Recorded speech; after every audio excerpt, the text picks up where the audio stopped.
ZEE5 ಇರುವಾಗ ನೀವು ನಿಮ್ಮ ನೆಚ್ಚಿನ ಶೋಗಳನ್ನ ಎಂದಿಗೂ ಮಿಸ್ ಮಾಡಿಕೊಳ್ಳುವುದಿಲ್ಲ. ಅದು ಸಂಪೂರ್ಣ ಉಚಿತವಾಗಿ. ಹಲೋ, ಹೇಳಿ ಚಿಕ್ಕಮ್ಮ. ಏನ್ ಮಾಡ್ತಿದ್ಯಮ್ಮ? ಏನ್ ಮಾಡ್ಲಿ ಚಿಕ್ಕಮ್ಮ, ಆಫೀಸಲ್ಲಿ ಇದ್ದೀನಿ. ಇಂಪಾರ್ಟೆಂಟ್ ಏನೂ ಇಲ್ಲ ಅಂದ್ರೆ ನಾನು ಹೊರಡುವಾಗ ಫೋನ್ ಮಾಡ್ಲಾ? ಜನನಿ ಪುಟ, ಅದು ನಾನು ನಿನ್ನ ಹತ್ರ ಒಂದು ಮುಖ್ಯವಾದ ವಿಷಯ ಮಾತಾಡಬೇಕಾಗಿತ್ತು, ಅದಕ್ಕೆ ಫೋನ್ ಮಾಡಿದೆ ಕಣಮ್ಮ. ಮುಖ್ಯವಾದ ವಿಷಯನಾ? ಸರಿ, ಅದೇನು ಹೇಳಿ. ಇಷ್ಟು ದಿನ ಆದಿತ್ಯ ಪಾರ್ವತಿ ರಹಸ್ಯವಾಗಿಟ್ಟಿದ್ದನ್ನ ನಾನು ನೋಡಿದೆ. ರಹಸ್ಯನಾ? ಏನ್ ರಹಸ್ಯ? ಆದಿತ್ಯ ತನ್ನ ಹೆಸರಲ್ಲಿರೋ ಎಲ್ಲ ಆಸ್ತಿನೂ ನಿನ್ ಮಗಳ ಹೆಸರಿಗೆ ಬರ್ಸಿದ್ದಾನೆ.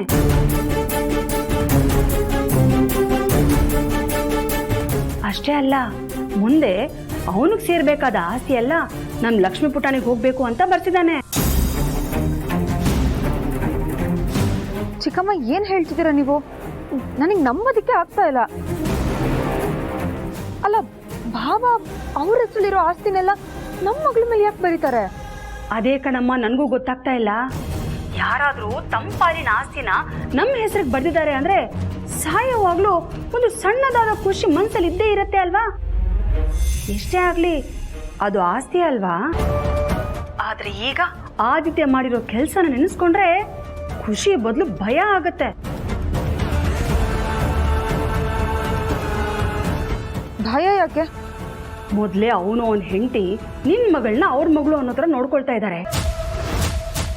ಅದೇ ಕಾರಣಕ್ಕೆ ಅವ್ರ ಆಸ್ತಿನ ಮಗು ಹೆಸರಲ್ಲಿ ಬರ್ಸಿ ಮುಂದೊಂದು ದಿನ ಅದನ್ನೇ ಅಸ್ತ್ರವಾಗಿಟ್ಕೊಂಡು, ನೋಡಿ ನಾವು ನಮ್ಮ ಆಸ್ತಿನ ನಮ್ಮ ಲಕ್ಷ್ಮೀ ಪುಟಾಣಿ ಹೆಸರಿಗೆ ಮಾಡ್ಸಿದೀವಿ ಅಂತ ಎಲ್ರ ಮುಂದೆ ಅನುಕಂಪ ಗಿಟ್ಟಿಸ್ಕೊಂಡು ಮಗುನ ತನ್ನ ಜೊತೆಲಿ ಇಟ್ಕೊಂಡ್ಬಿಟ್ರೆ ಆಗೇನ್ ಮಾಡ್ತೀಯಾ?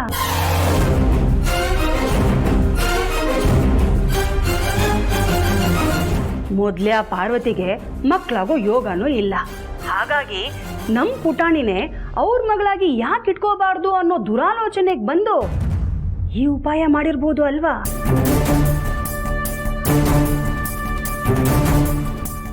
ಜನನಿ ಪುಟ, ಅದೇ ಕಾರಣಕ್ಕೆ ಅನ್ಸತ್ತೆ ದಿನಾ ನಮ್ ಪುಟಾಣಿ ಮೇಲೆ ಅತಿಯಾದ ಪ್ರೀತಿ ಕಾಳಜಿ ತೋರ್ಸೋ ನಾಟಕ ಆಡ್ತಿರೋದು. ಈಗಾಗ್ಲೇ ಎಲ್ರ ದೃಷ್ಟಿಯಲ್ಲಿ ಮಗುನ ನಾವೇ ಚೆನ್ನಾಗಿ ನೋಡ್ಕೊಳ್ತಾ ಇರೋದು ಅನ್ನೋ ತರ ತೋರಿಸ್ಕೊಳ್ತಾ ಇದ್ದಾರೆ. ನಾಳೆ ದಿನ ಇದೇ ಆಸ್ತಿ ವಿಷಯದಲ್ಲಿ ಮಗುನ ತಮ್ಮ ವಶ ಮಾಡ್ಕೊಂಡ್ಬಿಟ್ರೆ ಹಾಗೇನ್ ಮಾಡ್ತೀಯಾ?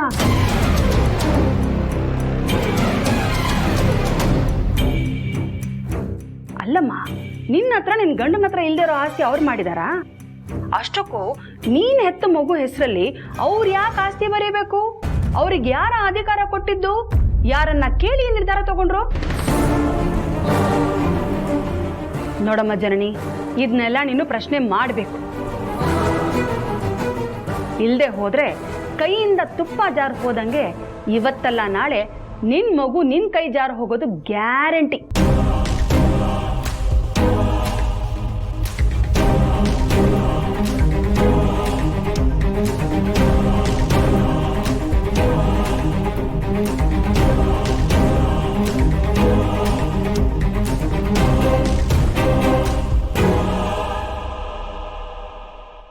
ZEE5 ಆಪ್ ಡೌನ್ಲೋಡ್ ಮಾಡಿ ಎಲ್ಲಾ ಸಂಚಿಕೆಗಳನ್ನು ಸಂಪೂರ್ಣ ಉಚಿತವಾಗಿ ನೋಡಿ.